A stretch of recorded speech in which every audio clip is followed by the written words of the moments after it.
Hi, welcome. And um, we are so excited to have our guest, Lori Denison, Yeah. to be our guest today.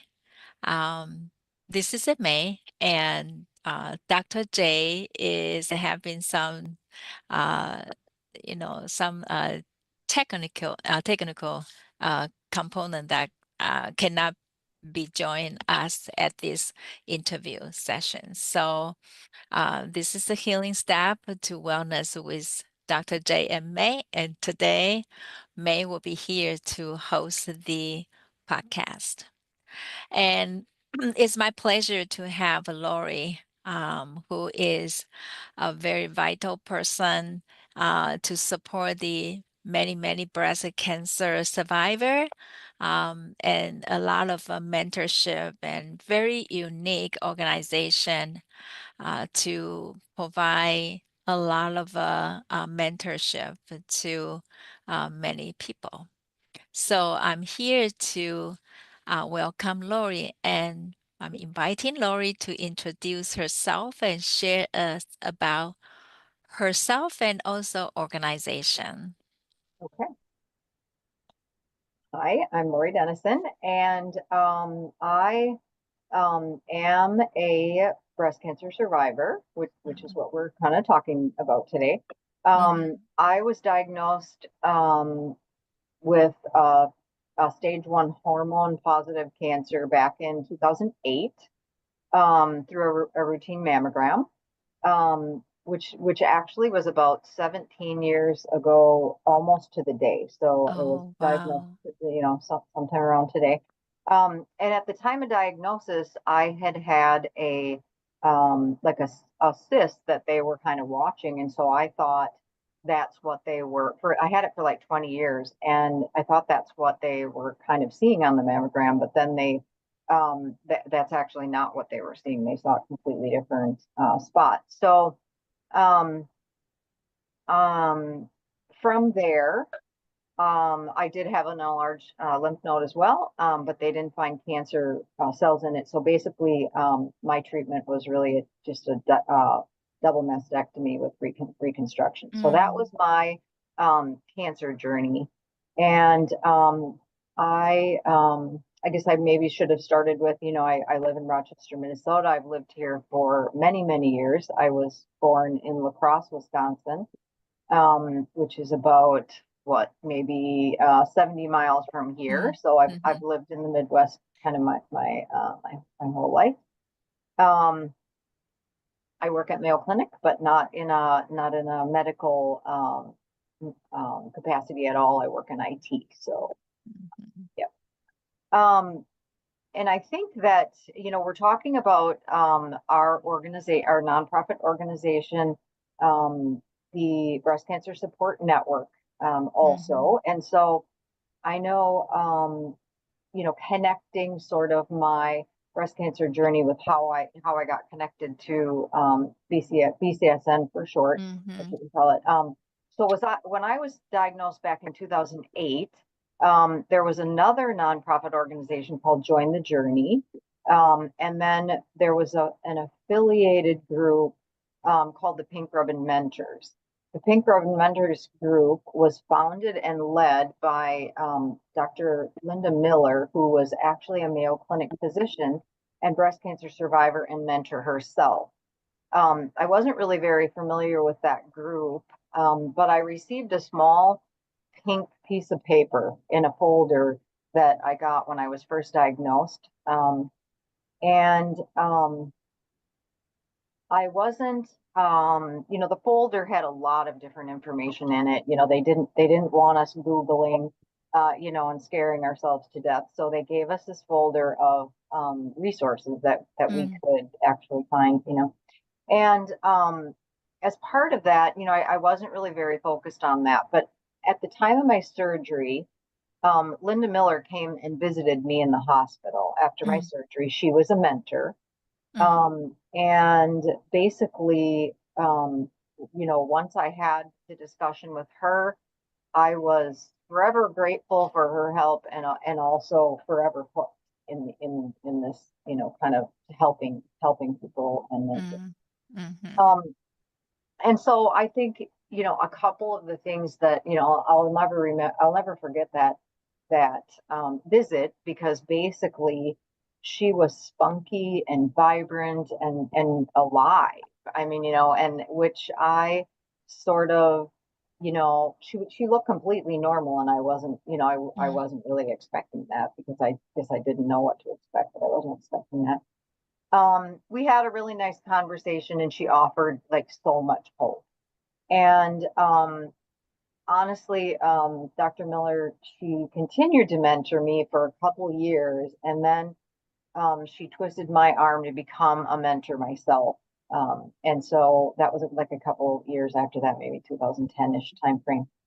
Um, and so I joined the group as a mentor. I was involved with Join the Journey, which Pink Ribbon Mentors fell under, for about 10 years until COVID happened.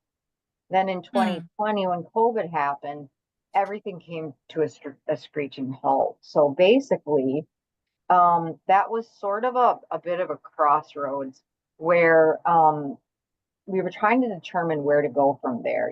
Everything shut mm, down. We couldn't mhm, meet with mentors. We couldn't have, support groups or anything like that. mhm, mhm, So Join the Journey decided really to expand and from breast cancer to covering all cancers.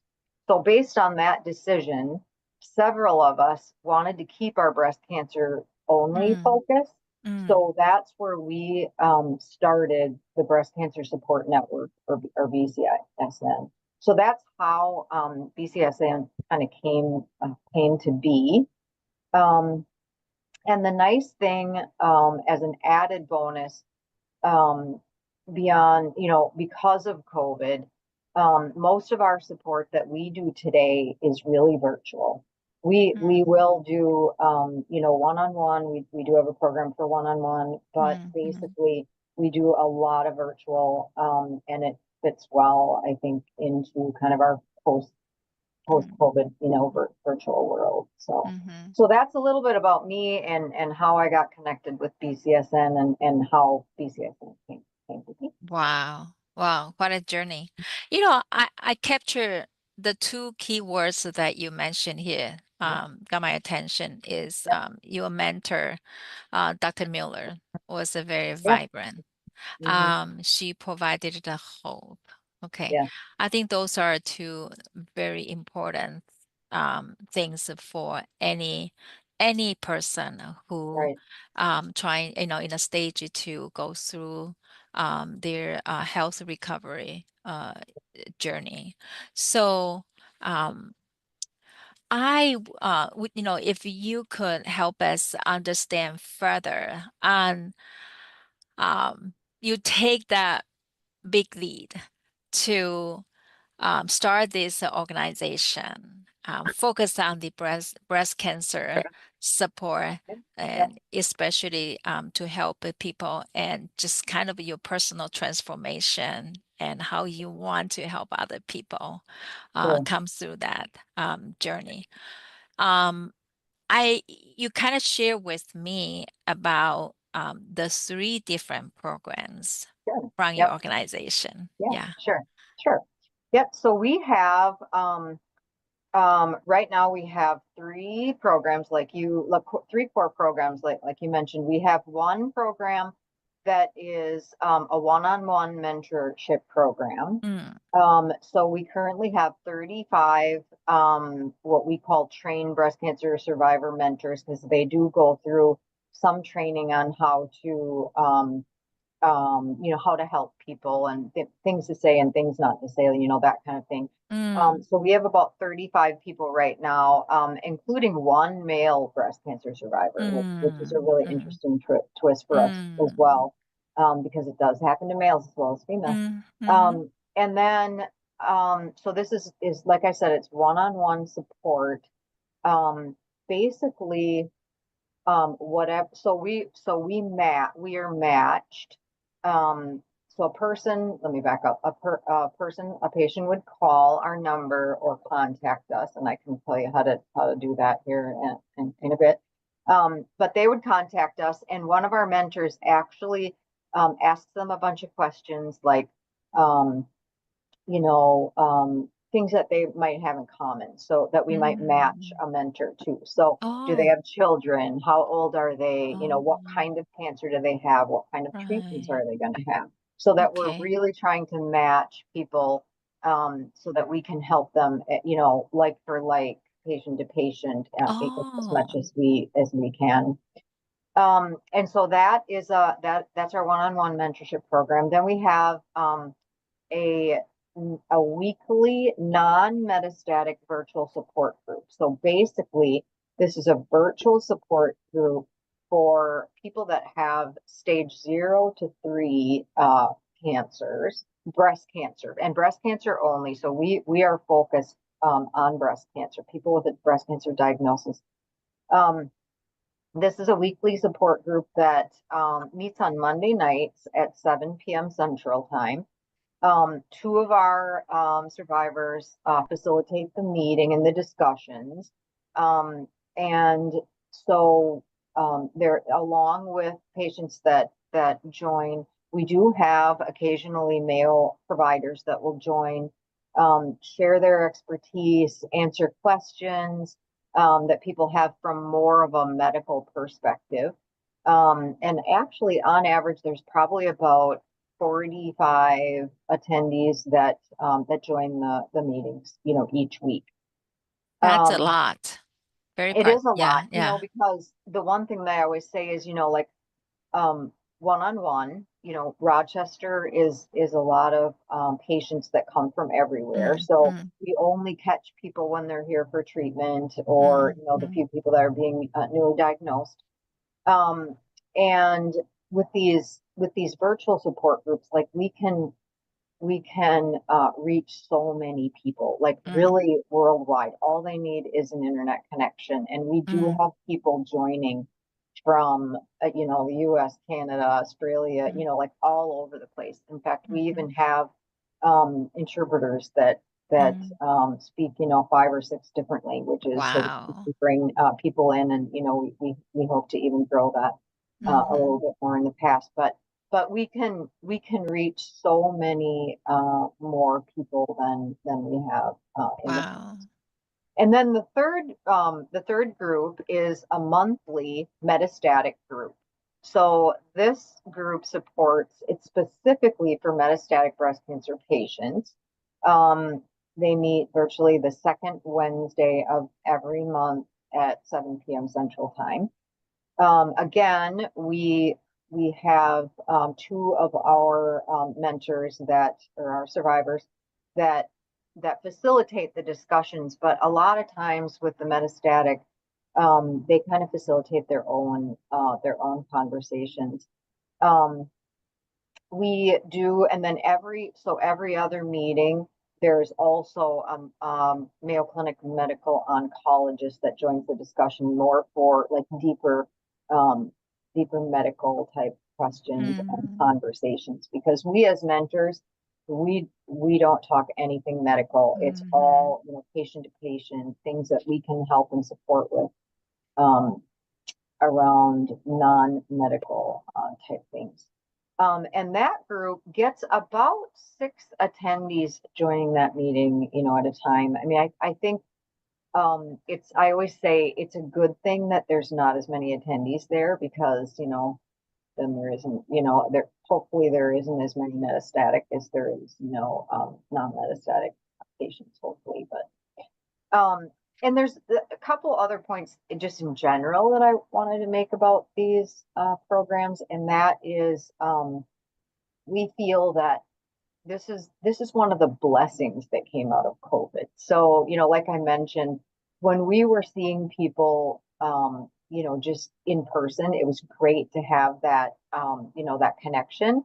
But now we can reach so many people and so many places, really any location. A lot of times, rural and remote people, people living in those areas just don't have, the ability and the programs to reach people. So we can, Mhm. or to get to a Right. visiting person, Right. so we can connect with all of those people.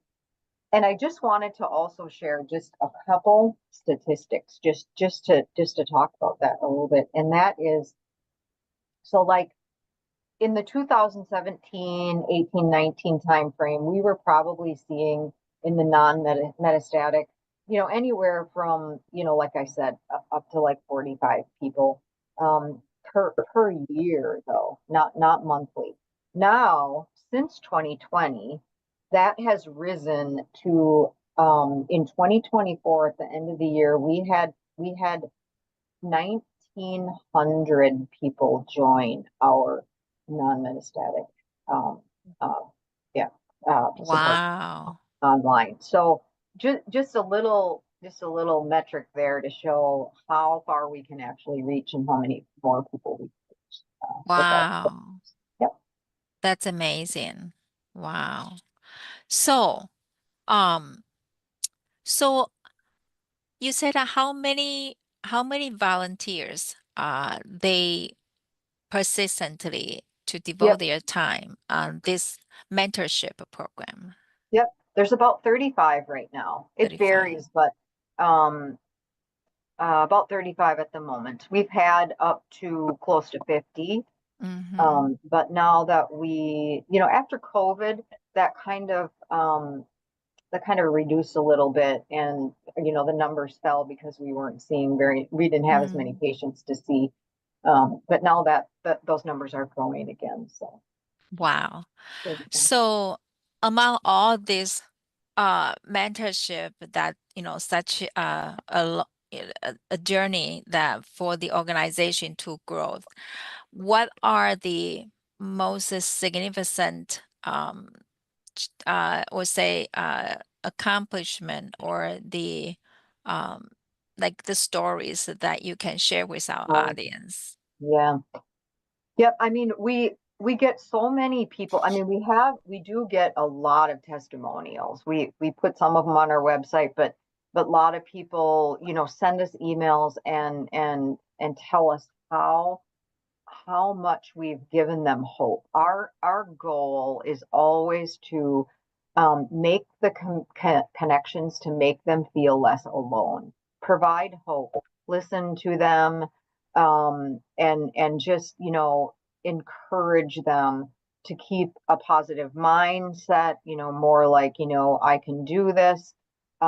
We will, you know we will help you through it. We'll help get you through it. No matter what Mm, you're feeling or whatever your challenge is, patient to patient, we mm-hmm, will help you. No, no question is too big or too small. mm-hmm, We're available, almost any time. But what they tell us really is that, and I know I've experienced in my own journey, is that there's a lot of friends and family that want to support you. They're there for you. They want to support you, mm-hmm, and but they don't truly understand, mm, what the challenges are, and mm, you know how how alone you can feel when everybody is off, having fun and doing mm, different things, and you just don't feel like you can do mm, it, or the side effects from the mm. treatments, Treatment. and the long-term effects of those treatments as well. Mm, mm, So we get a lot of comments about that, and we get a lot of comments about how appreciative they are for this mm-hmm, connection, and the ability to really pair, or even in the online, to join every week. Sometimes it's just join, be with other people, listen, you know, hear what other people are mm-hmm, experiencing, so that they know what they're experiencing is probably normal because other people are experiencing it as well. mm-hmm, mm-hmm, Um, so we get a lot of comments like that. And our mentees are so appreciative of that. The other thing that I'll say is, like, we as mentors we've really made a lot of lifelong friends. I mean, I still connect mm, with a lot of the mentees that I've had. I still connect with Linda Miller, who was, Mhm. my mentor. Mhm. And it's really sort of a community in itself. You know, Mm. I've also heard people say one of the worst things that happened to me was breast cancer, but one of the best things that happened to me was Mhm. breast cancer because it opened up a whole new world of connections with people, people and activities, and just like the rally that's coming up. It's people getting together and joining together for like an unfortunate common thing, but really it brings a lot of people together. It's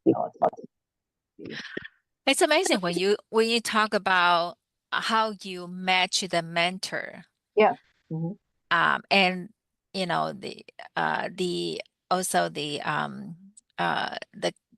what is how should I the mentee, the The men mentor and the mentee, yeah. mentees. Hmm. And to match based on the background, the family, and also the type of the cancer. So, do you see the mentees that in the beginning, at a very early stage, um, what are the most concern they have? And Fear. then, yeah, what concern they have, and especially when they are dealing with the work, their job, and also their family, especially if they have a young family. I I just cannot imagine that how And much they have to process in their head. right. Fear of that they're not going to survive, fear that they're not going to be there for their family and their Mm, kids.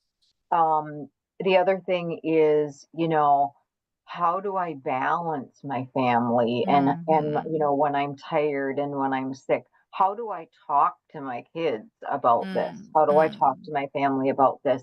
How do I um, you know, how do I be strong for them? We mm, always tell people too. A lot of times they say, I'm the rock. I'm what keeps my family together. And now I mm, can't. I don't have the strength. mm, I feel like mm, I mm, don't have the strength. And we always tell them, you know, let people help you.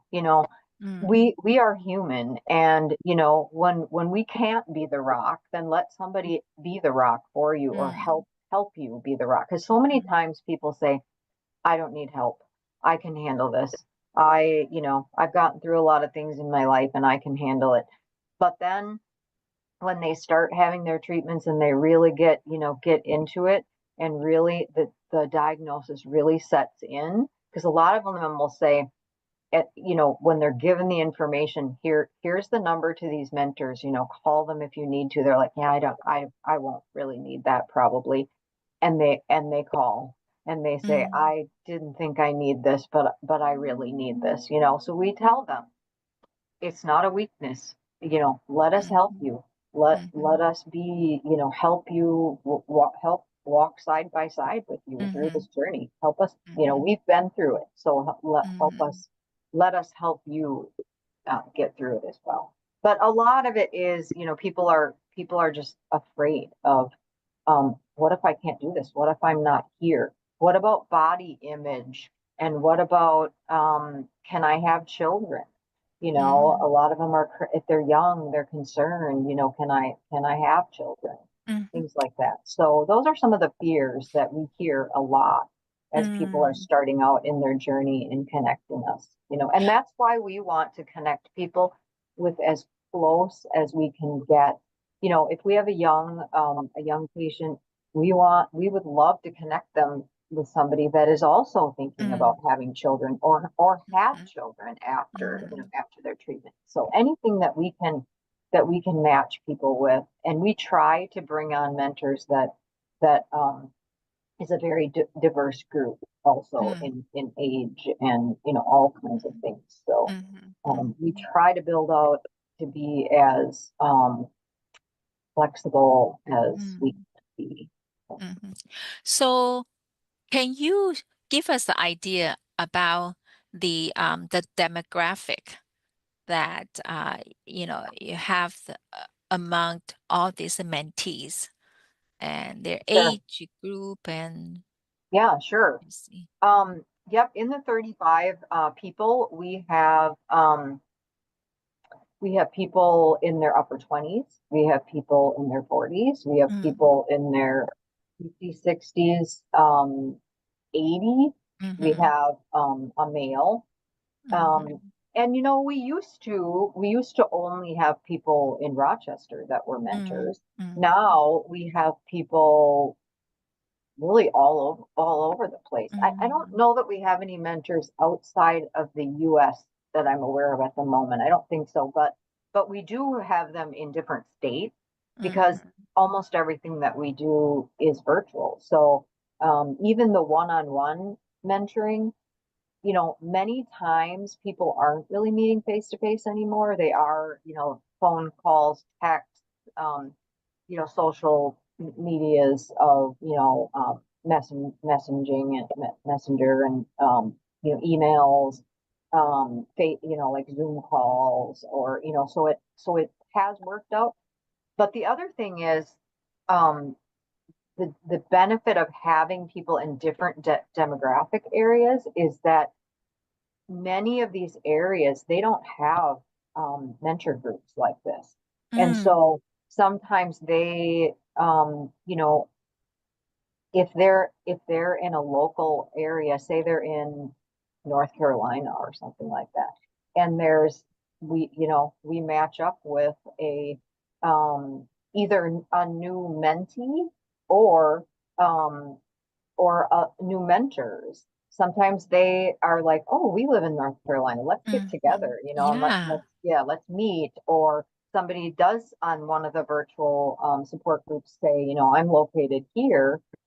They a lot of times they're even the mentee or the patient's mentees are exchanging emails in Mm, the chat of the meetings and stuff. So mm-hmm, really, I think we are trying to even broaden that further so that mm-hmm, we can have a local presence in more places and actually mm-hmm, provide a little bit more face to face other than Rochester because we know that's a very small, a lot of mm-hmm, people come here to Mayo from other places, but mm-hmm, we still, our goal is just to connect as many people um, as we can from as many places. And so we do try to build mentors and mentees from all over it. mm-hmm. So, so beside your uh it looks like you provide the health information, um kind of a conduct a QA from the oncologists, the Yep, healthcare professionals yep, to yep, answer all these questions. Beside this, any anything else that you also offer to this group to help them, as you mentioned about, in the beginning, how to help them overcome the fear. sure. So like, spirituality or the other, I can think of the stress gonna be Yeah, very high. yep, Yeah. yep. So what kind of other service that you also offer through this virtual coaching Sure. or So there's mentoring? two components of this actually. We bring in resources. We have a monthly meeting with all the mentors. So our Mm-hmm. 35 mentors, we have a monthly meeting, and we at in those meetings, we also bring in um, providers, all different kinds of providers. So from radiology to um, um, the the chaplains at Mayo clinics have come to speak to us. We bring in people like from acupuncture, from um, mental health resources, and so we have them come to our meetings and train us as Mm, mentors, and mm, also build these connections so that mm, we can provide resources to these mm, mm, mm, to the mentees or the whoever's asking for it. mm, mm, um, and then we also try to get a broader types of providers that will join the support groups too, but that's a little bit harder because in a support group, a lot of times physicians and other providers feel like, um, something they'll say might help one person, but might, instill fear in Mm, another person, right? And so mhm, there sometimes we have a harder time getting. We have a couple regulars that will join and answer questions, but we have a harder time getting a more diverse set of providers to join the actual support group calls. Um, mhm, but we really try to yeah, to gather as many resources that we can give people, mm, books and links and trustworthy, mm, sites and information. But we also try to get, train our own selves and keep our own selves up to date on things like what are the new treatments? What are they doing for reconstruction so that we can, understand the language that the patients are bringing, so that we won't know the answers necessarily, but we might be able to connect them with a resource mhm, that they can mhm, find. mhm. So that is very like medical component part, patient kind of concerned about, well, what is Yep, the most up-to-date treatment method anyway, like anything else that they can yep, the benefit they can benefit them. And from the adopting a healthy lifestyle standpoint, yep. how do you offer the resources for your mentee? That is an area that we probably don't have, we don't have a lot of resources for, to be completely honest. I mean, Mhm, we have had a dietitian come and talk, mhm, but years ago, um, we used to have we used to have a connection with a dietitian at Mayo Clinic, and she would come and do talks, for us all the time. But we don't really, after COVID, some of these connections mhm. kind of we kind of lost some of them. But honestly, that's an area that we need and would love, to teach people about and give them resources to. So I hear that is kind of one area that if as a community, Yeah, if there's any resources that can offer to your yeah, mentor group and further offer to your mentees, that yes. can be even better, like, That would be can great. adopt it. Yeah, okay. Mhm, mhm. Anything else that you think as a community that you would like to um, invite any other expertise that can support your mentee or your group in general? Sure. I think like some of the challenges we hear people talk about, in thinking about your question is mental health is really big. Mhm, Anxiety and fear, people kind of, like one of our board members, her phrase is, you know, we need to feel all the feels and we need to allow our mentees to feel all the feels. So, you start out with, shock and, fear mm, and, kind of working through all of that. And we sometimes, we're not health professionals, so we're mhm, providers. So we sometimes really we struggle with that a little bit. mhm, We approach that by listening, mhm, by offering hope, by trying mhm, to, remain positive. Sometimes we'll say, do you want to meet and go for a walk? Do you want to just, get away from everything for a while and go mhm, and just sit? We don't even have to talk, just sit. mhm, Or, those are the kinds that we things that we try to do, but that's an area I think that we could do better with, and I wish we had more mhm, resources to give them because it is a big thing. Loneliness, a lot of them are lonely. They feel even if they have people around them, like I said, they're lonely because they feel like Mm, people don't really understand, mhm, 100% what they're going through. And a lot of times family members don't know how to help their, mhm, family, their, person going through it. Um, and so we try to create that safe place for them to talk to get some of that out, to go for a walk, to just I don't know, join a call and listen to. mhm, We've joined mhm, calls and watched movies. We've joined calls mhm, and listened to music. We've joined mhm, calls and did breathing exercises and things like mhm, that, especially for the one our one-on-one mentors, mentees, mentor mhm, mentees, whatever they like whatever they need, but we are limited in what we can really provide in some of these areas, like I said before too. Body image, after surgeries and things like that mhm, is a really big thing. And mhm. um they kind of sometimes need more coaching than what we can provide through some of those things. We try to, I think we hear them say, we see you, just like I felt with when Linda Miller came to talk to me and after surgery. Like, I'm looking at her and I'm like, oh my gosh, she's back to her life. You wouldn't even know she had breast cancer because she was bubbly and happy, and she just looked like a normal person and was enjoying everything. She was working, she was managing all of her things.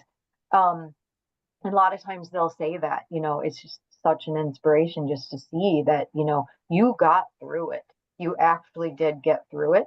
And, we tell them you will too, we'll help you get through this, Mhm. and, a lot of things like positive attitude and actually, those kinds of things can really help um, your recovery. So in other words, it's not all physical. There's really an emotional, Emotional. yeah, emotional piece to Mhm, this as mhm, well. So mhm, we just aren't equipped all the time to help, mhm. if it's really, um, more complex. But Wow.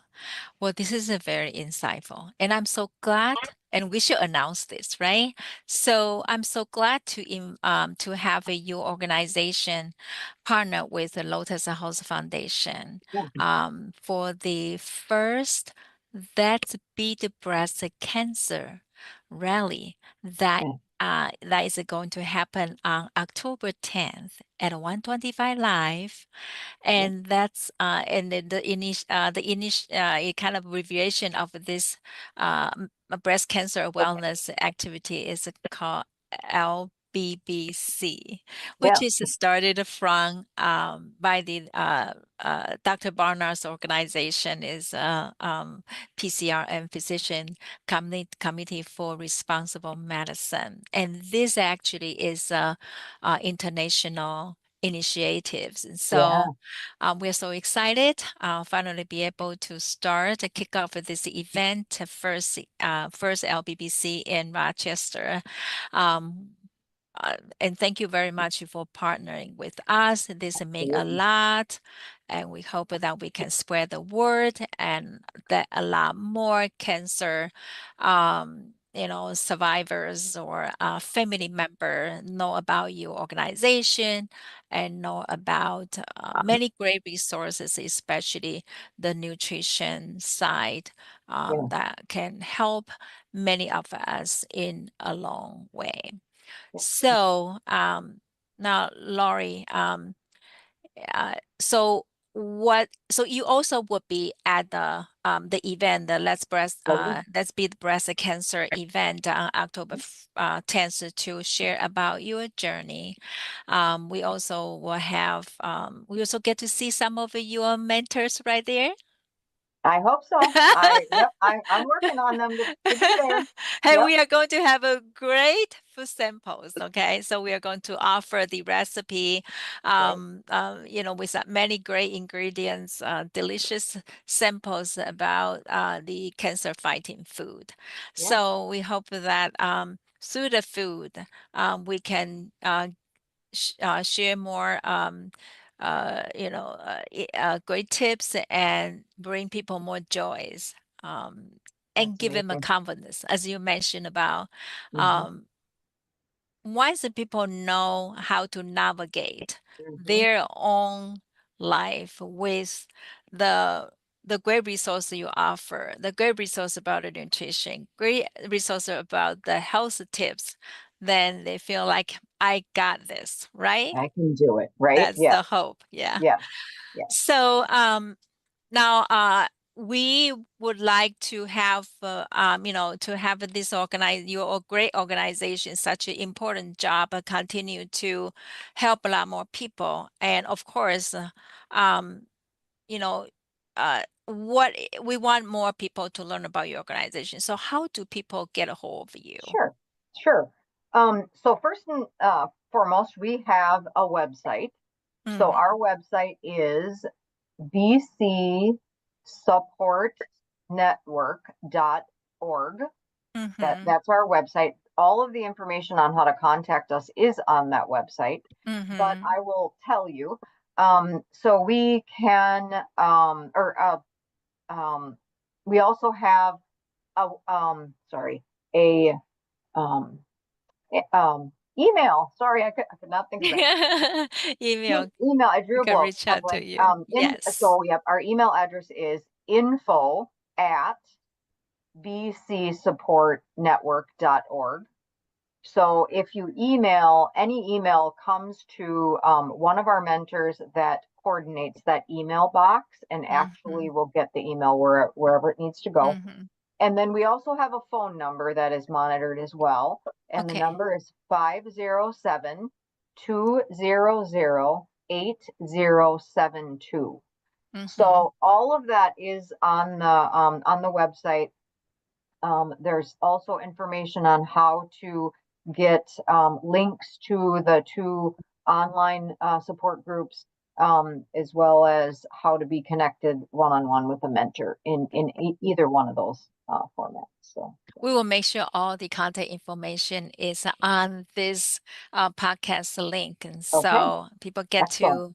to reach out to you to you. Another exciting things about this upcoming event, October 10th, is our Rochester Mayor Norton. Hmm. She's also going to proclaim that week. I think that particular week we host the LBBC rally. Is going to be that's to be the breast cancer week for Rochester, even though this is Great. an international event. So That's a- we are very excited to have a great support from our city leader. So another thing is we will have a special show at KDTC Midwest Mhm. Access with Yeah, the host Jesse Allison on yeah, October 1st. And so we great. would like to everybody tune in, Yeah, get to see more exciting news and coming in, so we can spread the word a lot farther, faster. yeah. Please join us the upcoming event. And Lori, thank you so much for sharing your great story and the great service from your organization. Thank you. Thank you for inviting me to join today. It was a great pleasure. Thank you. Thank you so much, Lori.